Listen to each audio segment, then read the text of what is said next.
Hello, this is Chris, ZL1CVD. Today we're going to talk about new firmware update that we've done for the CatTouch7USB. This model of CatTouch works with the Yaesu FT-891 transceiver. Okay, you'll note now that we have a new tab on the bottom here, a DVS tab. This is for the Yaesu digital voice system, which is a system that allows you to record up to 5 voices for the for voice modes like single sideband and AM. Does not work on FM or CW. In fact, I'll show you that in a minute. A bit like the CW page. When you go to the CW page, if you're not set to CW, up in the mode, you don't get to see the controls. So if we change this to CW, we can see the CW controls, but we go to the DVS page, we won't see any DVS controls, not until we select either lower sideband, upper sideband, AM or AM narrow modes. So let's just have a look at what this voice feature does. First of all, we'll go to a frequency, a SSB frequency. We'll select that. We'll go to say 14.21. I've got a dubbing load connected to this at the moment, but anyway, there we are. We're on 14.21. So you have 5 memory slots, and each one of those is 5 different recordings that you can make, and those recordings are up to 20 seconds in length. So if there's nothing recorded, we just... Okay, that one had something recorded. If we go to... Oh. Okay. So if there's nothing in there, you'll just get this a beeping noise. Okay. We've got level controls for the speaker on the transceiver. So hello CQ, this is Zulu Lima 1 Charlie Victor Delta calling CQ and standing by. Okay.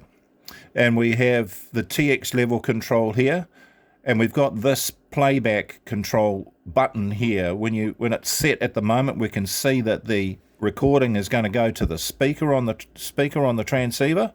But if we tap that again, it goes orange and lets you know that if you tap that, you're going to go on air. And we'll see that now.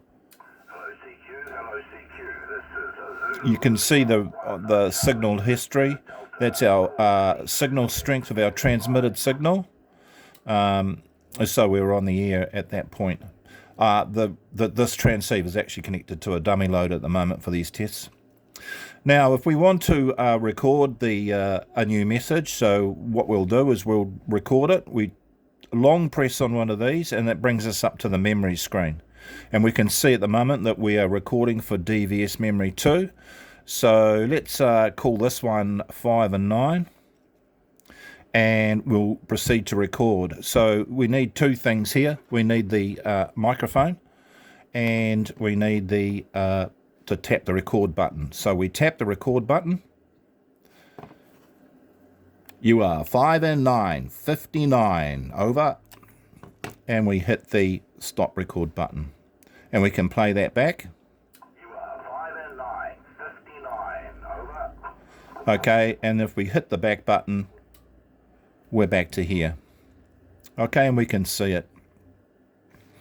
We can see our label that we've created for it. You are 5 and 9, 59.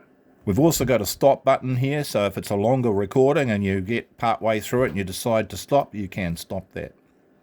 Alright, let's go back and record another one. And we'll just call this one 73s. But you can call it whatever you want. If it's longer than the button, it will just overhang the button. So we'll record this one. 73's old man, Hope to catch you around the traps. This is Zulu Lima 1, Charlie Victor Delta. And we stop record. 73's old man. Hope to catch you around the traps. This is Zulu Lima 1, Charlie Victor Delta. Okay, and we can go back and we'll now see that we've got 73 up here. Now, the names of each one of these 5 memory slots are held in CatTouch7USB. They are not stored on the actual transceiver. So if you've got something recorded on the transceiver, say, I think this one had something, no.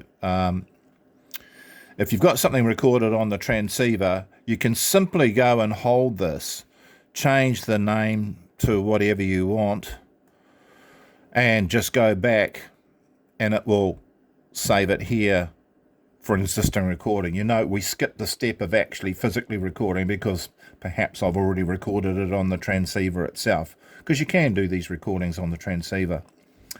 Okay, and if you don't want to have that, just keep erasing it and go back and it will say empty. One more thing we should have a look at here. This is for, I guess, people who might be using a different sort of microphone, not a hand microphone, that maybe connects to the back of the transceiver in a bass situation, and they need to change the audio path for the microphone. They can do that by simply tapping this button, and it will change it to the rear. There we go. It's set to rear now. So when it's set to rear, if you do use the microphone, it won't record anything, okay? Because it's expecting the audio to come in through the rear port on the transceiver. And we'll just set that back to the microphone again. Okay. Just something else with this firmware update.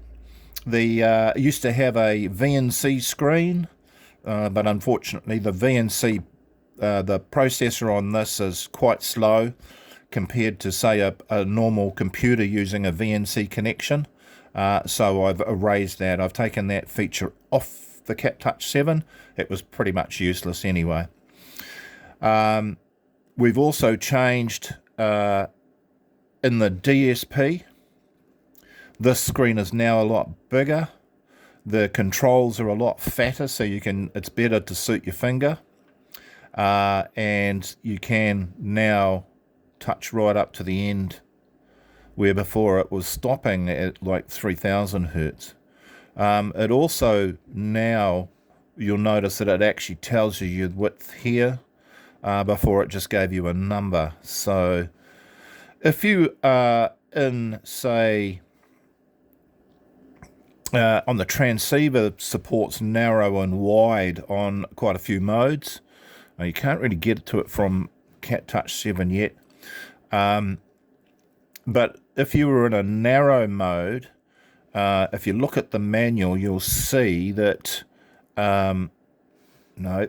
you'll see that the manual, if it's SSB narrow, I think it stops it at around about, from memory, it's 2 kilohertz or something. If you try and set this to 3 kilohertz for 3.2, for example, and you're in narrow mode on the radio will automatically force this bar back to what it's set to. So if you're trying to go wider and it won't go wider, it's because on the physical transceiver itself, on the FT-891, it has not been set to wide mode. And conversely, if you're trying to do a very narrow mode, as say CW, and the transceiver is set to wide, the reverse is true as well. All right then, that's the latest firmware update for CatTouch7USB. Thank you for all your support, and as always, you can get the latest firmware. It's updated via the Edge or the Chrome browsers only, because they support the update features required. It's done online, and it's just a matter of plugging this USB port in here, the one on the left, you plug that into your PC, go to the website, catmeters.com, click on CatTouch7USB, and at the bottom of that page there is a link that takes you through to the firmware update page. And it's very easy to do. Just take note of the serial port that came up on your computer when you plug CatTouch in, and that page will ask you to enter that serial port, and then you'll click, once you've done that, you'll click proceed with the firmware update, and it will go ahead and erase all the old firmware and update the new firmware. The process takes about 2 to 3 minutes depending on your internet connection. A lot faster in the States as it's served out of a US web server. So there we go. CatTouch7USB, and this is firmware version 1.43. So you can always tell your firmware version by going into the config, and it's written at the top of the config screen. All right then, thank you very much for your support, and we'll see you around the traps.